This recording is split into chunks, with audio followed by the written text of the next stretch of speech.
huge pools of money, lots of opportunities, minimal people bidding on stuff. That sounds like a gold mine in some respects. The scope of services that the federal government procures is endless, from latrines, nuts and bolts, interpreters, secretaries, roofing, water, you name it. The federal government will always pay you. Go and Yeah. solve the problem that isn't being solved rather than saying, hey, I just want to do this. Both your frenemy, being friends can also be your competition, but it can also mean that you can team together. That you go through the doors that are open and you keep knocking on the doors that are slowly cracking open. If it takes you weeks to call back a contracting officer or days to call back a potential crime, come on, that's just red flags. You won't get government contracts by shaking someone's hand on the side of the street. What's the scuttlebutt? So, what is scuttlebutt? Anybody hear anything? Scuttlebutt! The definition of that word is a rumor or gossip. Hillary, thank you so much for joining me today. I am really excited to talk to you. We're going to dive into the world of government contracting. Why don't we start with hearing like 2 to 3 minutes real quick about you and what gets you into here in front of me today and then into government contracting? Great. Thank you so much for having me today. My name is Hillary Boyce. I currently own a government contracting consulting company. So my background is I am an Army veteran.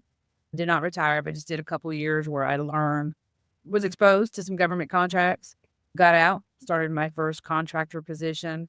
Not an owner, not an entrepreneur, not even a manager, but just learning from being the low-level employee, getting slowly promoted on up the different parts of performing the government contracts, which got my interest even peaked about in the corporate operations of proposals and the overhead operations of it, where I learned that slowly with promotions.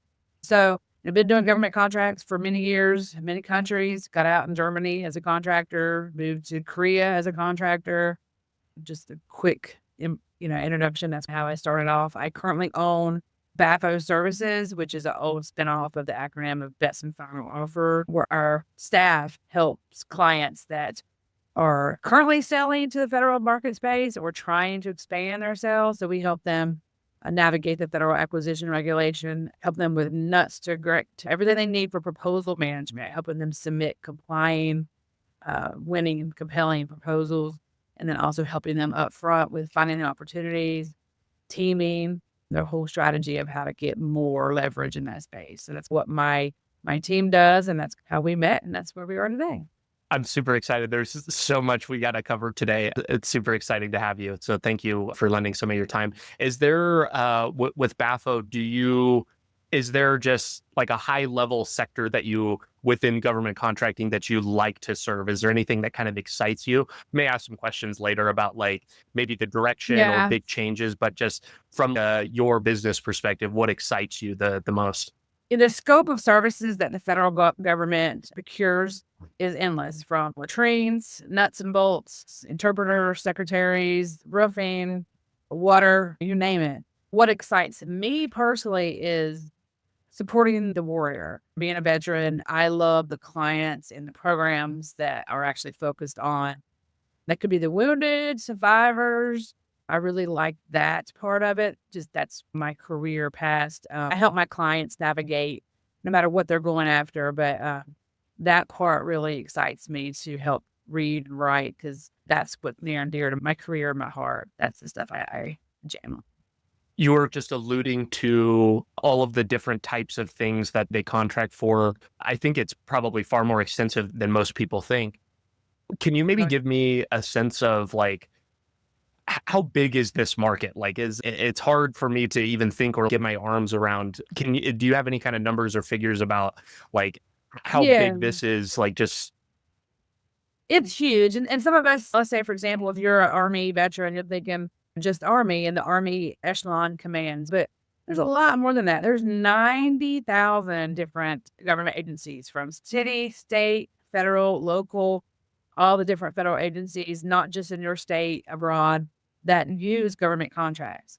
So it's huge. That's just the agencies. Within there are thousands and thousands. I think I have a figure here of the total contract, everything government contract was 600 billion spent annually in outsourcing government contracts. And again, that's everything. Let's think about a whole city infrastructure. It's the construction, it's the admin support, it's the software, it's the IT support, it's the linguists, it's the interpreters, it's transportation, it's everything that it could possibly be. So a lot of our friends that have businesses that do certain things, it's a part of what they offer. It's a huge market. One of the things that I think at the highest level, something you hear a lot is, oh, there are, specific set-asides where veterans can be more competitive. That's something you hear as you're getting out of the military. It's something that you hear as you're getting a job. You can just, it's made to be maybe more easy than it actually is. What has been your experience talking with people that kind of throw that around? Is that realistic? Is it just that easy, or maybe is it more competitive than people believe? It might not be that easy, but it definitely helps the competitive landscape. If you're a veteran, if you're a service disabled veteran, that's a whole nother category than just being a veteran. If you're a woman, if your business is set up in a historically underutilized area, you can get hub zone certification. You can add more than just being, and I don't want to say just a veteran, but your business can have more than one than just the veteran status to allow you access to a lot more government contract opportunities than just the veteran-owned set-aside. Of course, I think everybody knows that Veterans Affairs, they pushed hard for veteran and service-disabled veteran-owned small businesses for all of their procurement. They have to have justification when they go outside of that set-asides.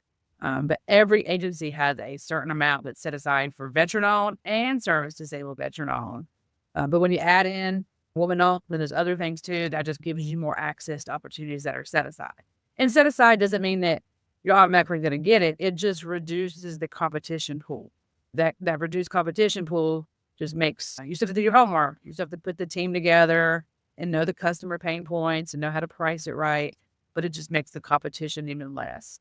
So it's a great thing to get not just one status being veteran, but multiple status. So you want to layer on as many as you possibly can. It's not just don't Yeah, stop. every one of those is a bucket of money. So anything that we can do to help the federal government meet all of their small business goals, you want to do that. There's been times where I've been at events, government put on industry days, and when my first company, I was a service provider to the government. I was service disabled, veteran owned, woman owned, and I got my company Hub Zone. I secured an office space in that. And so there's 3 trifectas. The contracting officers get really excited if you can help 3 of their problems with their financial goals than just one. So it just helps the equation. So you said it helps their problem. You were talking about how they have different buckets of money that like, hey, we have to spend this. Can you maybe expand on that problem for them of what happens if they don't find somebody? Like, what are their obligations? And then how can somebody who maybe has one or multiple of these kind of qualifications take advantage of those? I've never been a government contracting officer. So just from what I'm hearing, I don't think they get fired or anything like that. But they start with their fiscal year early on, knowing that a certain amount of dollars is set aside for women-owned, certain set of dollars set aside for veteran-owned. And they try to plan their acquisitions throughout the year to make sure they're meeting their small business goals. That they work on that throughout the year. Of course, September is usually high stress time when they're closing out to make sure that they're meeting that. But it just helps them stimulate and make the small business offices happy. It's just each agency has that own micro goal that they have to then report up. I mean, it gets a challenge. It gets to be a challenge when small businesses don't respond or aren't looking at opportunities. And sometimes they have a hard time. I know from my friends, they're contract specialists, but they just can't get any certain economic statuses to respond. I'm like, goodness, let me call some of them because they're there. They set aside that money for a reason. We don't want them to take it away because there's not enough vendors that are trying. So putting that out there is even better. This is a really good kind of high level encapsulation of some of the benefits. Huge pools of money, lots of opportunities, minimal people bidding on stuff. That sounds like a gold mine in some respects. What are some of the downsides of pursuing government contracts, maybe having large portions of your revenue potentially accounted for in government contracts? What are the drawbacks that somebody should, as they're thinking about starting, be leery of? I mean, there's endless, but just a couple offhand. I wasn't prepared for this question, but let's just, if the government shuts down, if the budget doesn't get shut down and the contracts that you're supporting are not mission essential, their budgets could get reduced, cut completely with very short notices if it's not funded. That's always a possibility, but they don't ask you to continue to pay your employees and not get paid. It's just will be a short notice of, hey, stop. This has been cut and funded. I've rarely seen that. It does happen. But you have to know what the funding is. Like when we're not in wartime, a lot of budgets are shorter. So if your source of what you're providing the government is overseas mission, wartime mission equipment to a certain country, and that's what you provide, you got to know that depending on the tempo of what's going on, that budget may not be funded. The one positive thing is the federal government will always pay you. That's one thing. When you do business to business, we all know that sometimes you have to fight that company or client that just doesn't pay. They have their own hardships. They have their own things, regardless of what's going on. It's a whole legal mess of getting them to pay. That happens, but the federal government will pay. You still have to do your due diligence as a company owner to submit accurate and compliant invoices with the source document, but they do pay. So that's one good thing. But some other, things to look at, it is an investment. It is an investment to go after government contracts. You can't just walk up and say, hey, I'm going to go after government contracts. You have to plan your strategy. And if you're going after cleared work, you have to invest in the systems that you need to get facility clearances adjudicated for your company, to safeguard information. There's a whole stringent level of compliance that's just recently been, not recently, but it's been required for a while, but they're being more harder. The CMMC certification, that if you're going to do IT support or most contracts that touch your systems, you have to have this certain level of certifications, and that's an investment. So there's also timekeeping system. If you're doing business to business, not government contracts, I'm not saying you don't have certain compliant HR timekeeping rules, but when you're a federal government contractor, you have to have certain approved systems that account on a daily basis for your time. There's things to be audited at any given point once you have government contracts. So there is a bucket of money, but there is a business investment that you are required to build up to get to that point to scale and to do them properly. So I'm not sure that 100% answers the question, but some things to think about. No, that's exactly, and that's what I was after. Is what should people be thinking about as they enter as kind of potential downsides? You started to touch on my kind of initial thought here about answering the question, how does somebody get started in government contracting? It sounds like to you, people need to be entering this space with a thesis of, hey, this is what I'm looking to do and to solve. My kind of thought coming into this is I see this big opportunity, and maybe people that are like things that are not being bid on. Maybe could you compare and contrast like entering the space with a thesis of this is what I'm going to offer versus, hey, this is what the government needs and I should just actually use their needs as a way to, does that make sense? Go and solve the problem that isn't being solved rather than saying, hey, I just want to do this. Right. If you're going to sell to the federal government or anyone, even if you're just going commercial, if you're going commercial to now expand to federal, you need to make sure you know your market. Is what you're offering or selling going to be a once a century buy? Is it something that's going to be recurring? Knowing your market, knowing what the profit margins are, knowing what the price is, knowing who your competitors are. All that stuff is part of your great business plan that you make and pivot depending on what market you're going to.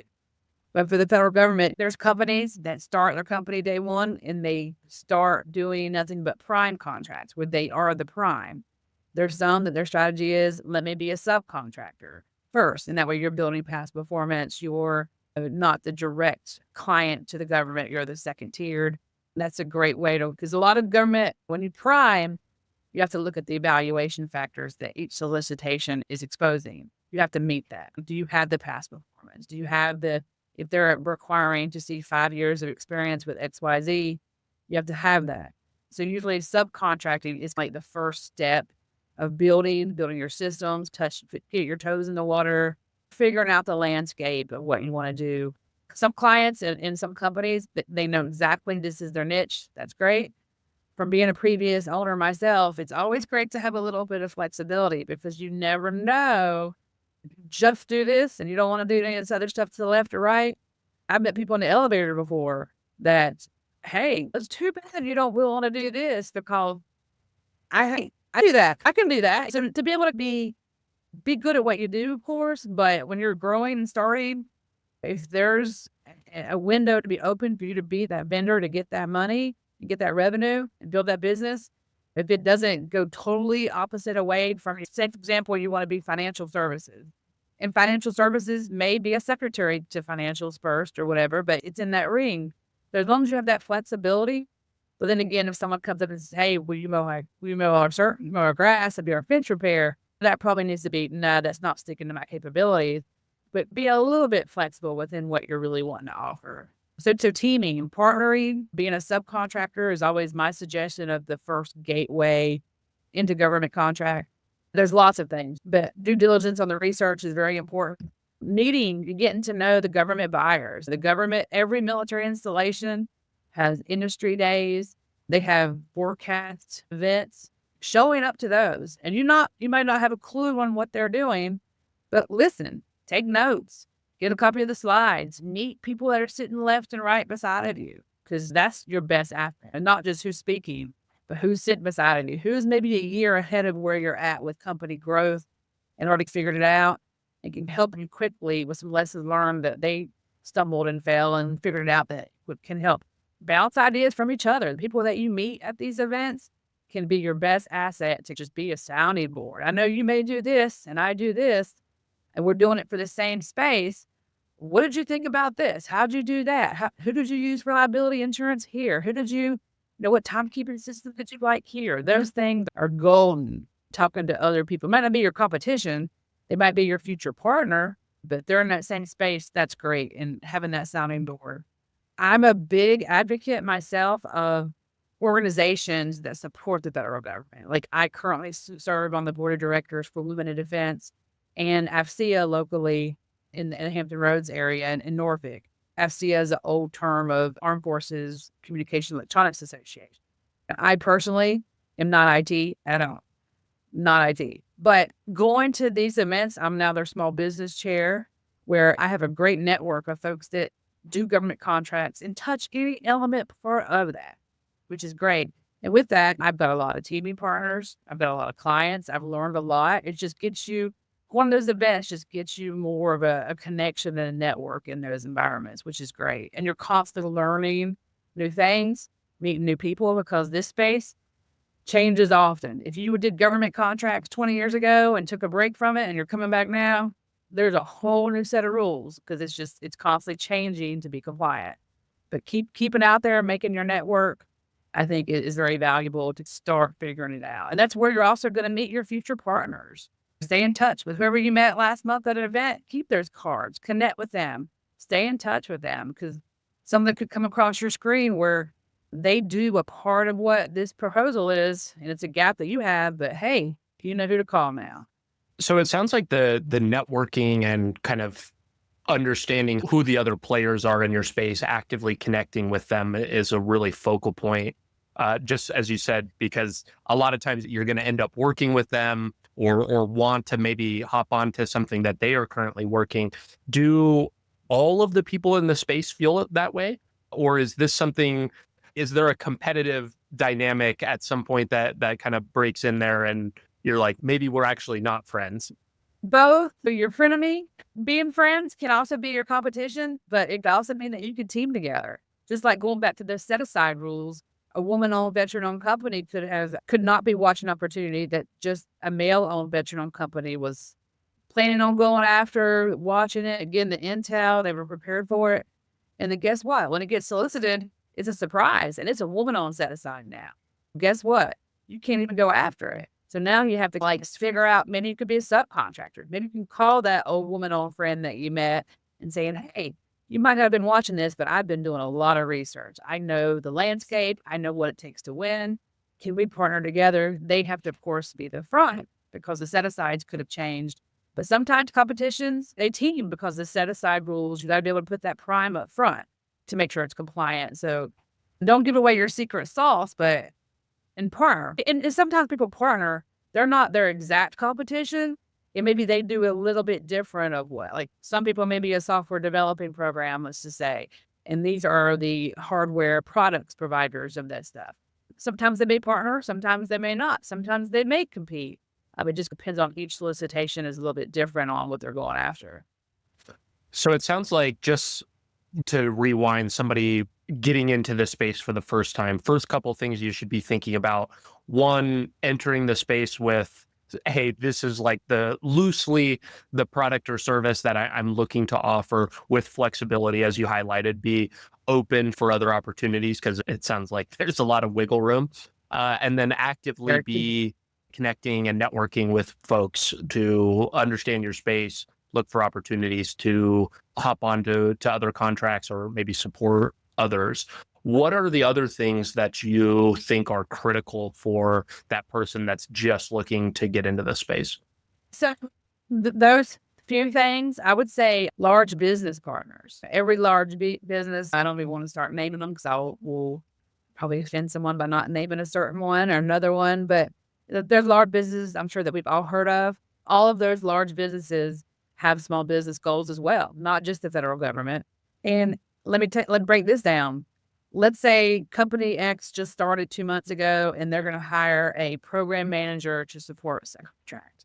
That same program manager, the same salary, that small business that doesn't have a brick and mortar, very low overhead, very low G&A, is going to be a lot cheaper to the government for that small business to hire them and provide them than, again, I don't want to say a name, but let's just say a large business that we all probably know in the federal space. If they hire them, just that markup is hugely different. So small businesses talking and teaming with large businesses helps those large businesses get to be a competitive price as well. So just remember that, like, even if you have no past performance, and you won't day one, you're still coming to help that large business get to the better competitive dollar by giving them positions from your team. And then you're also bringing, just don't forget, all of us that are military, we're bringing a great skill set. Whether we're selling to DOD or we're selling to non-DOD, you're bringing in institutional knowledge, great work experience, the programs, the pain point, especially if you were in their trenches, what didn't work, what did work, the commands, how, if you were queen for a day, how you would change it. Let's start seeing if we can propose those changes. Those are the things that solicitations are asking for. So I don't even know if I'm even on the question that you ask anymore. But yeah, so large business, just don't forget large business partnering. And you never know. Keep up with LinkedIn. Keep up with your old, military buddies. You don't know who's in what position now. Where, hey, I see you're currently sitting as a VP of this large company. Hey, keep my company in mind. I'm a small business. I'm veteran owned. If you do this and have a need, I would love to help your team, because they always need those. And all large businesses, I would say most of them, have a portal online on their website for small business suppliers to register. A lot of companies want me to do that. So I made a list of all the major largest for my clients where you can register, upload your capability statement, add your NICS codes, add your social economic statuses, and then tell them what you provide, because they constantly are needing different small businesses to build teams around teams that know certain agencies. Put in there loud and clear. Whether you serve the Navy on this command, this system, put that in there, because you are SME in that category. So tell those other large partners are definitely a part, several prongs. The large business, but don't forget, like I said, like the small business partners, your competition, you're equal in size. You're maybe a little bit bigger, but the small populations to team is another population. And then the government buyers, there's small business liaisons at most commands, or most installations, that are the middleman between the contracts officers and the industry to know what small business needs, what's the forecast coming out. Definitely, they're publicly published with the small business representatives at all these different agencies. Reach out to them, set up an appointment, come in and tell them about your capability statement. Ask questions about what they need. What, as a government buyer, what do you need? What, do you have any urgent things that that I can help you with quickly, that I can get ahead of? Can I help prepare a white paper for something? If you're helpful to them, you're not just asking for work. You're not asking for money, which is the end goal. You're going to get revenue, but what pain point do they have right now that they need a solution for? And then they're everywhere. Every agency has those. Make friends with those. So there's the kind of three prong between the large business partner, the small business partner, and then the actual government buyer. When it comes to speaking to the government buyers, because I think that's a little bit more ambiguous. You may know like the big and small businesses in your space, but on the government buyer side, it sounds like to know and to be interacting with these folks, you're really going to have to narrow your scope a little bit because, as you said, 90,000 agencies, like there's a ton of room there. Are there, and I want to talk about like landing your first contract. Are there like contract sizes? Are there different levels of government that are preferred to go after for your first? What is like going from zero to your first contract? Where should people be targeting in those agencies specifically so they know, hey, I need to talk to somebody at this level of government and kind of can start their search based off of that? There's probably not one set path, or else everybody would clog that path real quickly and nothing else would happen. But it also would depend on what your market is and what you're selling. If you can get someone to talk and meet with you, that's the door you need to go on. A lot of doors won't be open, but you go through the doors that are open and you keep knocking on the doors that are slowly cracking open. Don't stop. I think a good way to open doors is the sources SALT and request for information request. Federal agencies put that out on SAM.gov, for example. You'll see several sources SALT. And what a sources SALT is it's a market research that a government agency is putting out for a certain need. They may put a whole detailed scope of work document attached. They may put a couple lines, but when they're doing that, they're casting the net to say, hey, who can do it? And the more small business responses that they get, the more they're doing their case studies, then say, okay, we can set this competition aside to be a veteran. But my favorite, their sources SALT often could lead to a conversation, a meeting, and then a direct award that's directly awarded to a vendor. I have several clients that sources SALT starts a conversation, starts a dialogue, give me some samples, give me some draft pricing, to eventually ends up to a direct award that's not out through competition where there's hundreds of people bidding. And that's the closeness that you want to get to that problem, to get those conversations, to know where you are that direct awarded end result. But that could happen. That could happen when you have these small business set aside categories. If you're just going to be a veteran-owned company, Veterans Affairs is going to sole source stuff left and right to you. But you got to get in with their small business offices, figure out their pain point, figure out what their timelines of certain things are, figure out what their forecast is, figure out what incumbents are there doing the work right now that are graduating from the small business size. When they're graduating, that makes their recompetes, that should be a target. So looking at those kind of things. You mentioned in that example, them not having to put out the contract for bid and they just go directly to a person. What would make them not have to put it out for bid like that? Because isn't there a requirement about, hey, when and where they have to do that? Yeah, size standards. There's several commands like SOCOM, for example. They have their own little special set of rules. They can go with whoever, rightfully, they have their own special set of needs. The combat readiness there, where they can direct award contracts left and right. So if you provide some kind of service that the Special Forces Command needs, that's a whole another targeted function.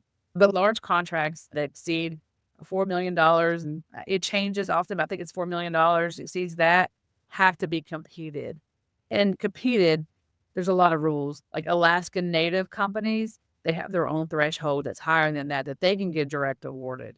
But for just a small starting out, credit card purchases, I think $10,000 purchases that can be done through a credit card, those can be done without competing. And even that $4 million threshold of direct awards to 8As or ED women owned, that can take place. But the size standard kind of changes a lot, but my general rule has always been $4,000 or more. It needs to be competed by. I know it's a little old of a threshold, but it changes. Mm-hmm. With the big complex things, and as stewards of technically, we're all paying for these contracts, right? Because we're taxpayers.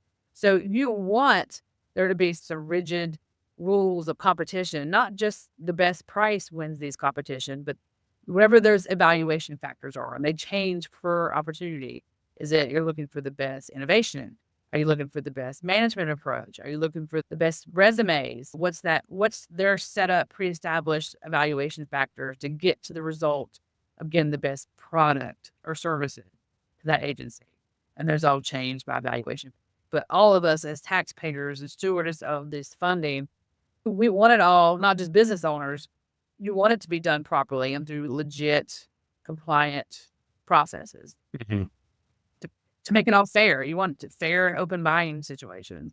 So it sounds people ought to be thinking about looking for opportunities where there's maybe it could be directly paid for, a micro contract or whatever you want to call it, where like the price doesn't exceed $10,000. Those can be just direct and done on the spot almost. And then also it sounds like there may be some, depending on, again, who you want to serve, like different stipulations about size and or which kind of all then flows down through who your competition is and all of that. It really, I keep coming back to this in my head of, I really had the assumption, I think going into this that, oh, you could stumble around in here and look for opportunities. But the more and more that you talk, it seems like this is something that's, you need to be much more targeted and looking actively for, hey, this is the problem I'm trying to solve, and then move a little bit left and right based on that.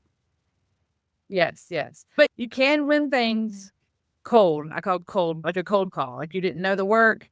Sam.gov, I look in there every single day of solicitations that post. And there's about 2,000 a day that get posted. And that's everything. Again, screwdrivers, toilet seats, roofing, piece support, program management support, a whole variety of small size and complexity that a day that you have to funnel through looking at those. And if you look at those, if you're just starting off, don't be intimidated. Look at those. Look at what the evaluation factors are, because you will find some that do not require pass.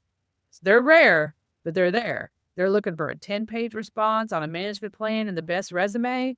Those simple things like that, that's what the solicitation's requiring. That's the nugget, the gold nugget that these small startup businesses should be looking for when you're trying to build your own. And that's what I did when I had my first company. I didn't want to talk to larges.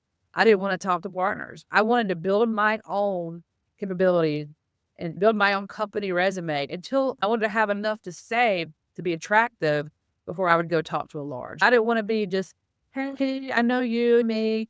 Here's my handout. Help me. Like I wanted to build successes, build some past performance. So you all start off the part-time position here, the first one. The second one could be 2 people here. Just slowly expand your capabilities. And as you do that, then you can expand the things that you go after because you're meeting those marks. You do have past performance now. You do have history. So as you slowly get that, but look at those opportunities daily. I have clients that say, I can't look daily. I can't look daily. The 1 month that you don't look, you missed some gold nuggets that could have been they were perfect for you. Mm-hmm. There's just so many that come out. You have to actively look. And SAM.gov, it lets you set up searches. Like it lets you they'll send you automatic emails based upon what you're looking. Are you looking for contracts that are all physically in a certain state because you don't want to reach too far at the beginning? You can do that. You can do it by next, but you got to go look. You have to, there's 2 sections of every solicitation. That section L, which is instructions to offers, and section M, which is the evaluation factors. You can read all the other stuff about what all they want you provide and how many man hours, later categories, but instruction to offers, it lists out what the submission proposal is required. Is it a 10-pager that requires XYZ? Is it 500 pages of 5 volume? That magnitude of the proposal will let you know, hey, I'm just a 1-person company and just started. Can I do it? Can I not do it? What's your real probability? P-win. If you're P-win, that's your probability of win. If you see this is going to take months of labor hours put together, and it's just you starting off, you might not want to do that one. Your perfect one would be more of the section L would be like, again, that 10-page management plan and 2 resumes. That's more reasonable. And then section M, the instruction to offer, the evaluation factors is very important. That's like what the government's grading on. If what's most important to them, the first is low priced, then maybe it's a small, that's your way in because you're going to go low, you're going to get minimal margin, but you're going to be able to do it. And that's your way in because you don't have a lot of overhead at this point. You don't have all the the corporate infrastructures, the buildings, that you don't have all that huge stuff, which people sometimes say, I don't want to do low price, but when you're small, that could be your way in. It will always be what you want. Profit margins are going to get bigger, your overhead, your infrastructure. But the government will clearly state, and they have to state in those evaluation factors on what they're graded again. If you look on there and say, hey, the top first priority to them is past performance that's equal in size, I don't have that. Then you could continue, but you got to know that if you're submitting a proposal that you already internally rate yourself and know you're not going to be strong, all those dollars and time and hours that you're doing the proposal probably should be directed to something else that more lines up with what you have to offer. And don't forget, that's where partnering may come up too. If that evaluation factor number one is a team that has 3 past performance that say this, Y, Z, and it doesn't say it has to be the prime, your partner can help fill that gap. So it's all up to the instructions. If the instruction says it has to be the prime, so sometimes it does, then so be it. But the quicker you look at those 2 sections and say, oh yeah, I have a chance, and you continue with that educated decision of I can do this, or you say, this just isn't the one for me, and you stop looking and go to something else, you're then redirected on something else that could be winning. So making that upfront early reading section L, section M should be priority. People get stuck on the PWS, which is the performance work statement, which could be 50 pages of what the work is. I look at that real quick, but section out, like, what does it take? Can you do it? Does it require certain financial systems that you don't have?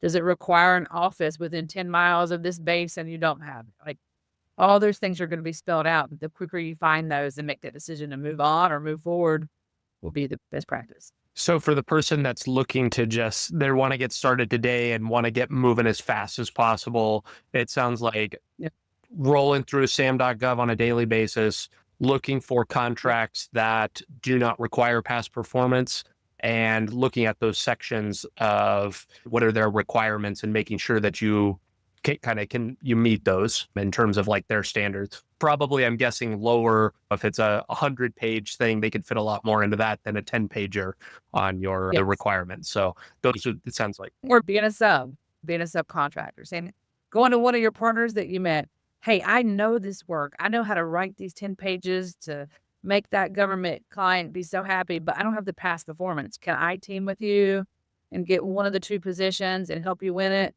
That's the kind of things that you would do. And there's also some other things where there are like reverse auctions, where when prices, evaluation factors, there's some systems that set up where you can like do this reverse auction. How low can you go? How low do you want to go?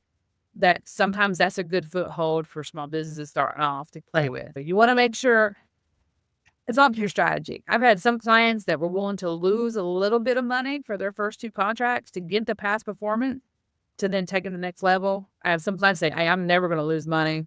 Not doing that. That's fine. Just make sure knowing your strategy is on what you want to do each quarter of those first 3 years to get you to the next quarter to get to where you want to go. And it might end up several quarters aren't profitable, but you're getting to the end goal. Mm-hmm. You got to put the steps together to get to what you want for the long term. What are the things that you see that help make somebody starting out competitive on some of these early bids? Is it obviously it probably or at least maybe contract by contract, what they're evaluating on, but are there additional things that somebody could bring to the table that might make them more or less competitive when it comes to putting in bids? It is going to depend on each contract, but the homework. There's always things that drop today that you weren't watching, and this looks like I could do it. Okay, if that's what you want, that's fine. But if you do homework, like if you see an opportunity in SAM.gov, the officer does give you some forecast of what's coming out. If you see an opportunity is expiring in 6 months, the current incumbent graduated, they're no longer small, you're going after it, look at that previous solicitation. Look at those previous 4 years ago instruction offers. Start prepping your proposal. Let's say, for example, they needed 5 key resumes as part of that submission. Start pre-recruiting. Get ahead of that game. Start talking to those people that you found on LinkedIn that were on that contract that left 6 months ago. Talk to them. Why'd you leave? What was the pain point? If you were queen for a day, my magic question, what would you have done differently? What do you think the government would have wanted differently? If we can make all those things happen, would you come back and be on my team and help me win this proposal? And I put you in a position when we win. Like all that homework is value added, but that takes time. You have to like look at those people on LinkedIn, find their resumes, do some research. But all that stuff makes you more competitive. And then pricing. I have clients and I know people that they may put together the best proposal, talk the best, have everything that will be best on paper, but then their pricing like double every. If the government's evaluation factors are best value trade-offs, the government can justify that. But as a trend, if you're not in the same shot group, military shooting, like there has to be some really great reason on how the government can justify spending this much. And that's all about your overhead. Keep your overhead, your infrastructure lean and executable. You don't need a top heavy, huge, you don't need 25 vice presidents to manage 5 employees. Like you just got to, the more of that lean overhead will let you be competitive. Okay? And that's going to be important. Regardless if you know the work or not working, keeping price competitive is very important. So yeah, hallmark. We go back to the fundamentals of when you just start off, getting your capabilities statement, your slick, getting that document, get that 1-page document ready.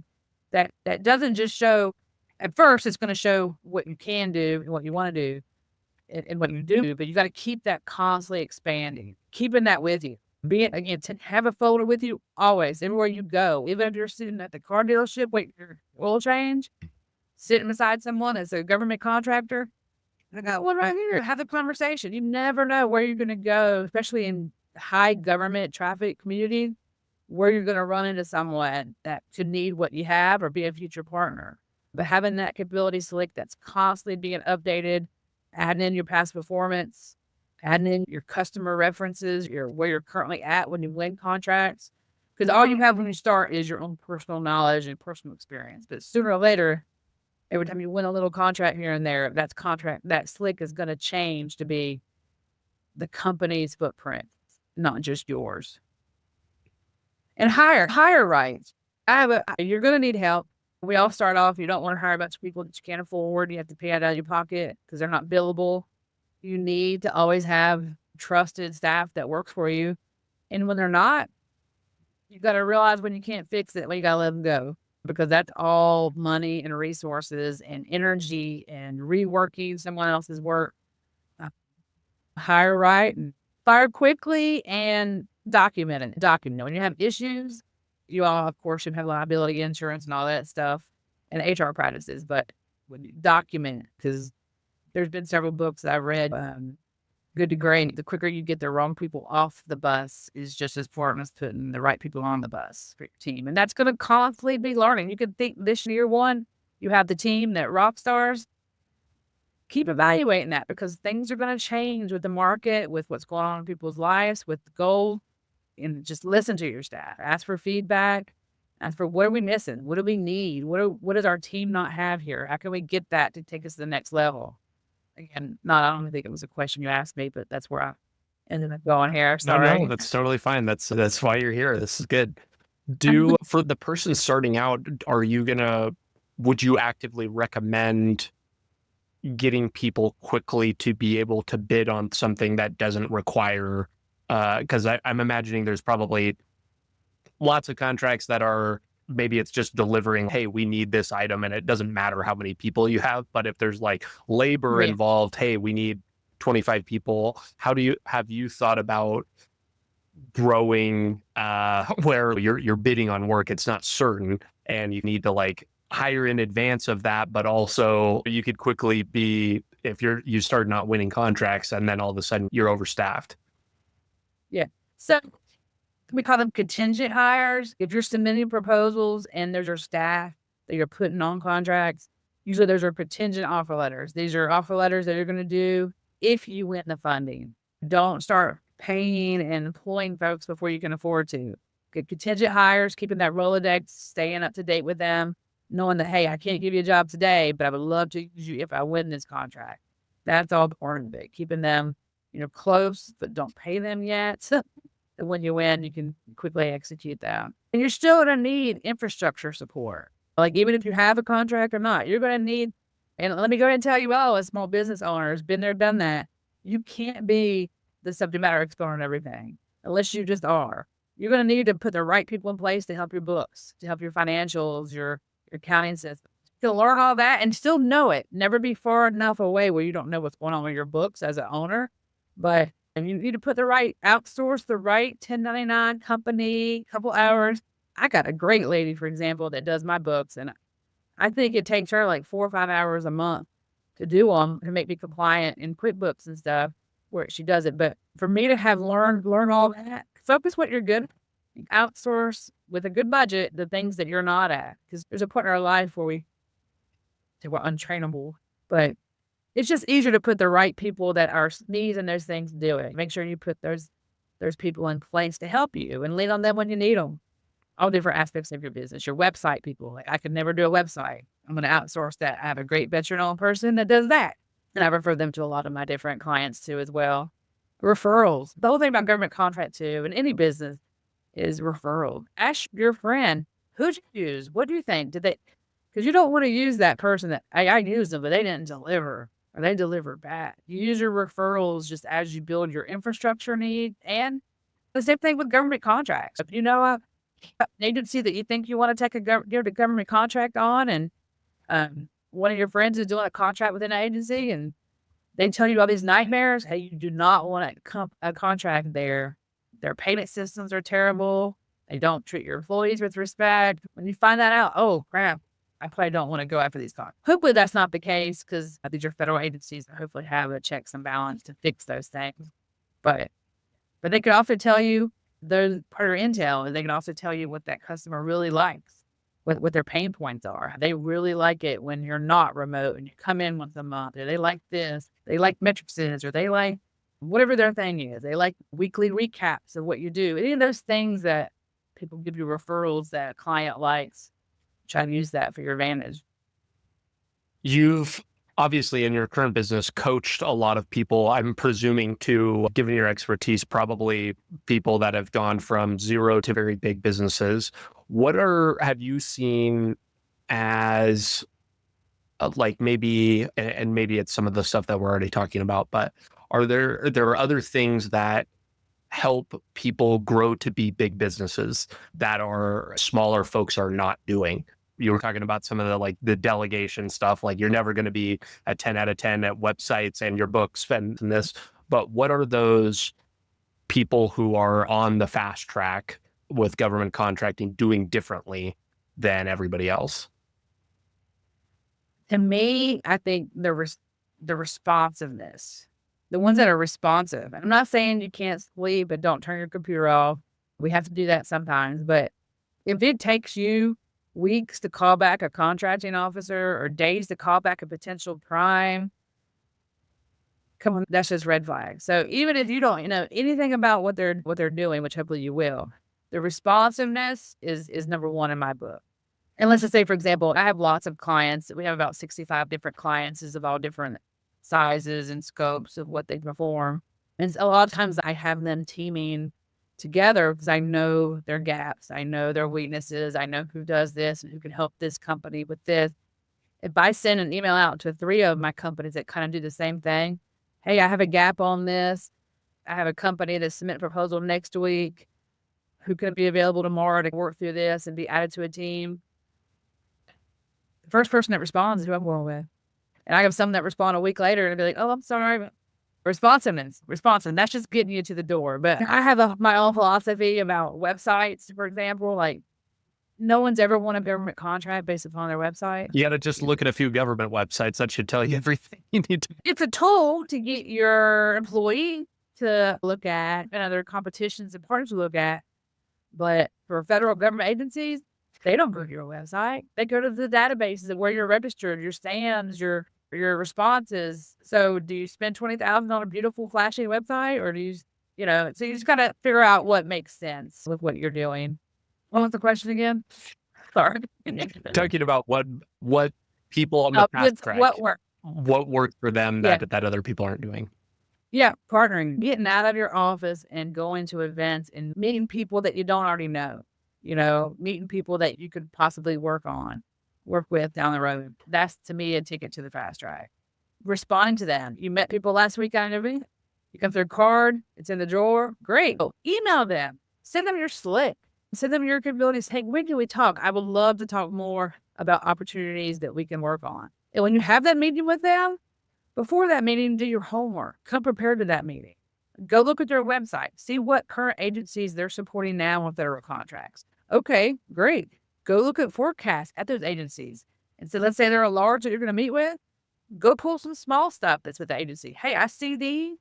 They're in your agencies. I would love for us to partner together on these that you're currently know this customer. What do you think?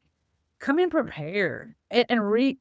I'm a big advocate, and all my clients know this, for reciprocating relationships. If you partner and you have let's say you have a large that you team with often, and you're a sub to them, that's great. But if you never bring them future fish that you catch, that's gonna dry. Don't be one that's always saying, "Hey, give me a position here, give me a position here. Let me be your sub," and you never bring effort and opportunities to finding new things to them. No one won. Reciprocating partners. I always tell my clients, if they're, like, let's say, for example, if I have a woman-owned client and she's doing this certain scope, I would try to match her up with someone that's a couple years older than her in business. That'd be different small business set aside, that veteran-owned, that hub zone, because they can go after different things and they can constantly partner together. I'll go after the woman-owned stuff, you go after the service disabled stuff. Let's team together, let's make a handshake, let's do it. And that just divides your probability of more pipelines. Sure. But yeah, be a good business partner. Be a good business partner. Reciprocating relationships should be in you all start somewhere. And once you find some good friends that are in your same size standard and business growth path, work together. Let's say, for example, resume database. We want to name companies. There's many of them. There's Indeed, there's Monster, there's all those. There's thousands of dollars for you to buy a subscription for resume databases, but you need those for proposals and recruiting. I'm not going to say share licenses because that probably would be illegal against agreements, but look on how you can work together for those kind of things to share cost and get to what you need. I appreciate there's a lot of good business wisdom that stretches far beyond government contracts in here. Of good through lines about staying lean and building solid relationships that both within the government space, but also in your business space. And I think that's one thing that interests me in this space is it's not zero sum. You're constantly working with other people. You have the chance to bring them onto what you do. And it's all, hey, we're trying to serve this blanket purpose and everybody can make money. That's the goal. That is the goal. So you really highlighted a lot of going to these kind of trade show things, networking. Are there like Facebook groups or like other public groups that people could be a part of to learn about opportunities, other people looking for, hey, I need this? Are there? I'm sure there are. I wouldn't think that Facebook probably has them, or maybe like LinkedIn groups. LinkedIn has a lot of groups. I'm a part of several. If you just search LinkedIn, federal contractors, engineers, there's a group. And getting in those different groups, don't just get in one. One might be stagnant and not doing anything, and one might not be, but staying in groups. And I have a pretty big LinkedIn. I think I have a big LinkedIn people group. So I constantly am putting things on my LinkedIn when I have a partner or a client that has a gap, or I need a woman-owned company to prime this. I'll put stuff out there and I'll get lots of messages, but I'll fill that gap quickly by casting the net. So build your LinkedIn profile, not just the groups. Connect to folks. But there are LinkedIn groups for those things. Yeah, and I'm sure there's other platforms. I just don't play in those space, but LinkedIn's where I don't play in there as much as I need to, but that's where I'm trying to keep our businesses afloat. It's not priority to check LinkedIn often, but it is there. I want to talk about BAFO here in a second and what you guys do and offer, but a last question, maybe to put a bow on somebody going 0 to 1 in a government contract. Is there anything that we didn't talk about that we should have? I have written down some of my notes about proposals. I know that's a niche of what my company does for clients, but even if you're doing your proposals on your own, I want folks to not be scared to do proposals. It's all about compliance of what the government's asking for. And when I say compliance, I have a statistic here that nearly 80% of proposals are rejected due to non-compliance. They're not to be read because you're not compliant, whether that was the due date, whether that was the submission method. We were supposed to have uploaded on a portal. Instead, you emailed it. Or we're supposed to have mailed these hard copies in. Instead, you forgot to mail it and you just freaking emailed it. Was it page count? Was it font size? There's all kinds of compliance that a solicitation will put out. It could be simple as no colors allowed. It has to be black and white. It could be simple as they're saying that a certain technical volume has to be redacted. Company name of the vendors has to be blacked out, and didn't do that. Is it simple things like that that you might not think are important? That compliance of proposal can make or break you, or cause you being read or not read or deleted and not to be looked at because you weren't compliant. So when you do proposals, make sure you're not just focusing on the words on the paper, which are important, but the compliance piece and making sure you're not going over the page count, the font size, all those things matter. And building your building your proposal library is very important. Every time you do a proposal, whether you've never done one before, you're now first putting your management plan on paper for the first time. Even if you don't win that one, which, hopefully you do win, you're building those documents because you're going to need them more and more in the future. Every time you document your past performance in doing this, you're going to need that in the future. So keeping that proposal library and your past performance library is critical to stay responsive, because each proposal, you should have some stuff to pull from. You should have some skeletons to pull from. That helps your proposal library, because you won't get government contracts by shaking someone's hand on the side of the street. You're going to be doing proposals, whether it's a direct bid, a direct award, you're still going to do a proposal. Whether it's competitive, you're still doing. So keep your library and keep your document, keep them on a shared drive or whatever's secured on your end, and reuse and improve them every time. Don't start from scratch unless it's a new something that you haven't written. And just a couple common things that you'll be writing, and you can start writing those now, is your management plan. What's your organization? The CEO, program manager, who are they? Put their bios in there, and how you operate. The management plan is always important to go ahead and document.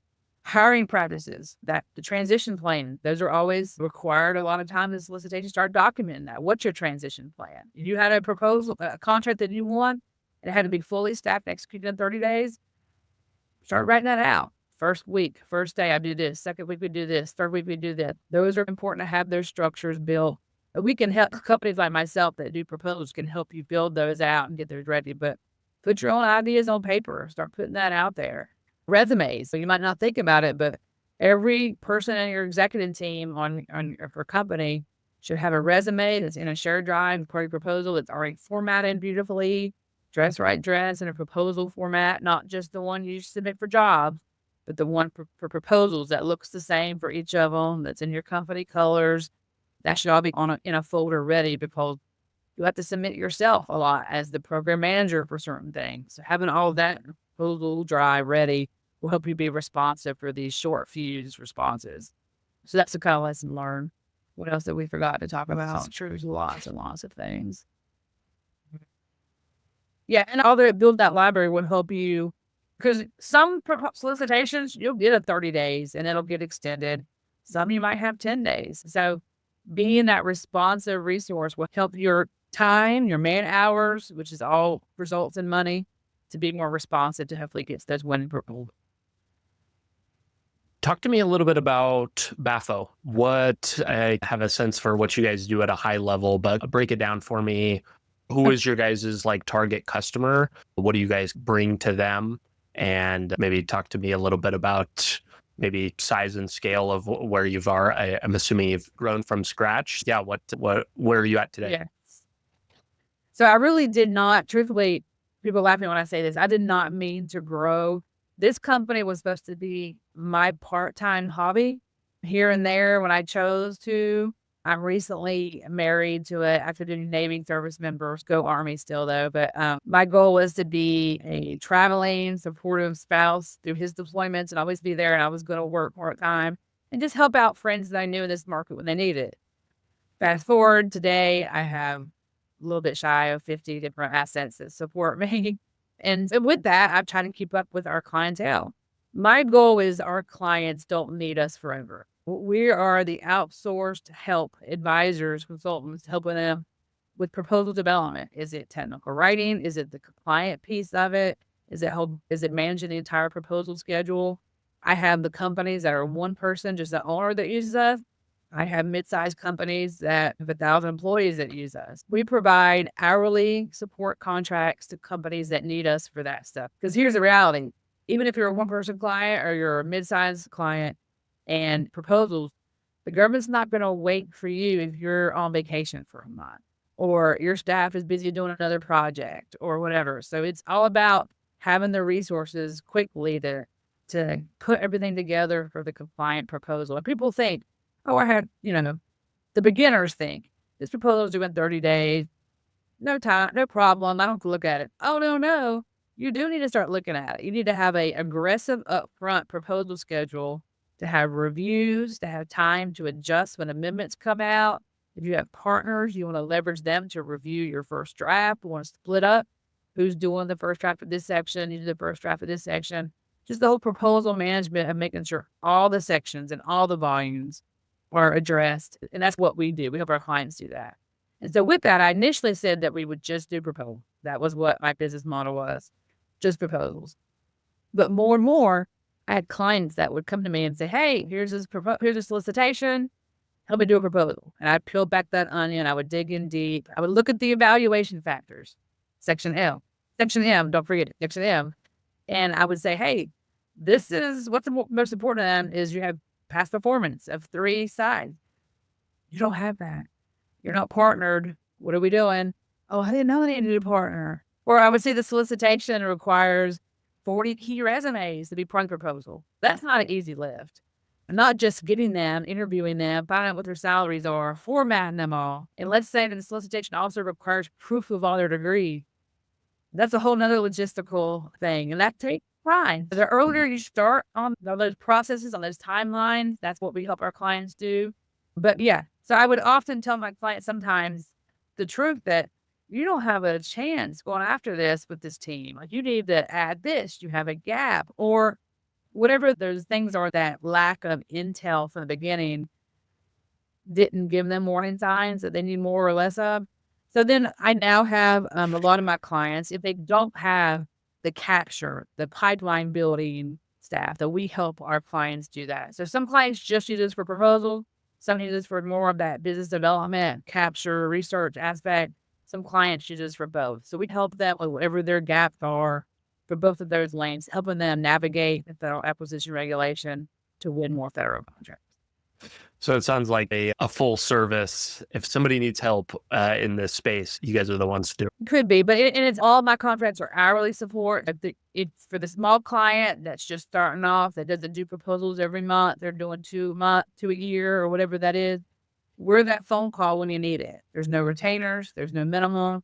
You just completely use us when you need us. Or you're welcome to hire someone, and hopefully that works out. But I wanted to be a small business, good resource for other small businesses, because it's all of this funding for proposals is overhead.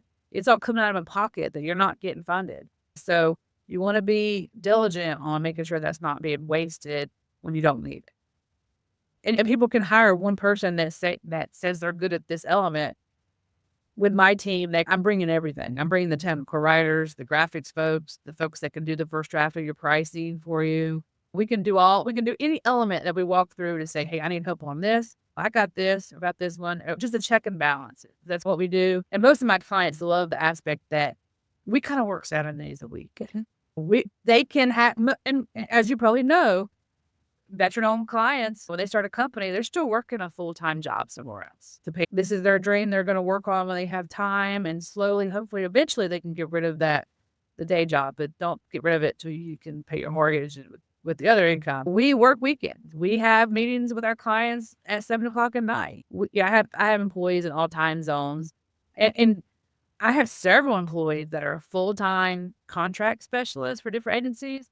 that help us do proposals in the evenings and weekends for other agencies. I don't get them in trouble work in their agencies just for OCI purposes, but we provide that 24-hour kind of support because there's oftentimes where I have a client that their team had worked all week. Friday, they're clocking out for the weekend. Over the weekend, my staff could completely polish things, format things, write things that when they come in Monday, they have a draft ready or whatever it is on that schedule. But that's what we do. And it's fun. I love the hunt of trying to win and help my clients win. And there's nothing more exciting. And I have several clients that, one client, for example, that I love that we helped him win his first 100 FTE contract supporting the Army Reserves. And that's just, I had to talk him into going after it. He didn't even want to go after it. And then when he won, he's, oh crap, what do I do now? But it's a good problem because it's a game changer. Not that I think any company with 2 or 3 people should go after a 100-person contract. You should go after the 5-person contract. That's it. But it's just great and exciting to see my clients win their first prime contract, to win their first cleared contract, whatever it is in their growth pattern. It's just exciting to be a part of that and see that. And it's also exciting to walk away and let them manage it because I'm not managing it for them. But Well, and I think it's super cool. One, your kind of appreciation for the small business people just starting out, but I also love the mindset of, hey, we're not a long-term thing. Like we're here to help you and get you along. But that tells me that you're also, there's a teaching element as well of, hey, we're going to equip you and be with you as long as you need. But eventually you'll probably be able to do this on your own. when the goal is to have all my clients grow to the point, even if they hire their own people internally, they're still probably going to need a surge support. And we can still be that. But I am quite content knowing that each of my clients won't need me after 2 years of growth. And that's fine because they're going to tell all their friends that I'm fine with that. But it's a good step. I don't really even try to I don't sell. They just come, referrals come. And that's to me a testimony of happy clients. Big time. Yeah, that it would be hard to buy that sort of marketing. That's for sure. I've got 2 more questions for you, both a little bit different. What is the weirdest contract that you have seen? And like maybe anything that you can tell me about, just like the most off the wall, I don't know, a strange request. Have you seen anything that just like sits in your mind rent free? That was just the There's a little weird stuff. I think I saw this one when my son was deep in his hunting phase. He loved to hunt. It's a contract to, forgive me if I don't know the exact term. What's it called when you stuff the heads of the like a animals you hunt? taxidermy type of thing. Yes. Okay. This contract, I'm like, "Wha-" and there's things like that. But it's a wide variety of stuff. But yeah, I saw that. My son loved reading that one. That's so strange. That is very, I was saying, you never know. yeah, it's just a wide variety of things. That everything that you'd think a city infrastructure need, a base need, a military installation need. Last question for you. What can myself or anybody listening do to be useful to you?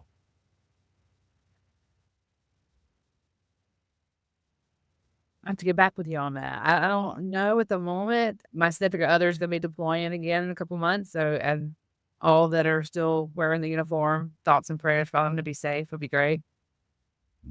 Can definitely do that. Awesome. Hillary, I really appreciate your time. Thank you so much for sharing with me. Thank you. Have a good one.